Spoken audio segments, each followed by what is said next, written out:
আল্লাহু আকবার।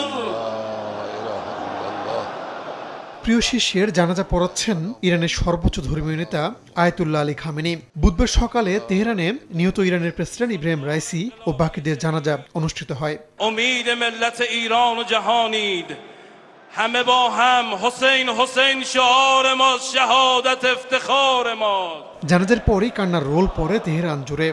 অশ্রুসিক্তদের সান্ত্বনা দেন খোদ খামেনিও। که به هر گوشه نشان از می‌دود انگار رضا را دیده است। এর আগে বুধবার সকাল থেকে তেহরানে ব্যাপক জনসমাগম ঘটে। সারা দেশ থেকে লাখ লাখ মানুষ জড়ো হয়। শেষ বিদায়ের আনুষ্ঠানিকতায় যোগ দেন হামাসের শীর্ষ নেতা ইসমাইল হানিয়া এবং হিজবুল্লাহর নেতারা। সব ধরনের আনুষ্ঠানিকতা শেষে বৃহস্পতিবার জন্মস্থান মাশহাদে দাফন করা হবে রাইসিকে। নগদে 500 টাকা বা তার বেশি পেমেন্টে পেতে পারেন ঢাকায় জমিসহ 20 কোটি টাকার পুরস্কার।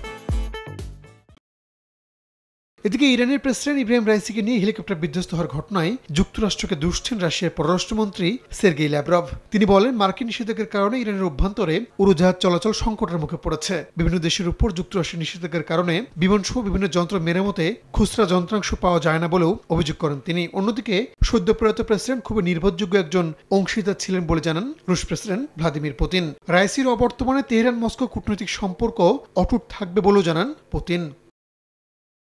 রাহানুল রানা, সময় সংবাদ।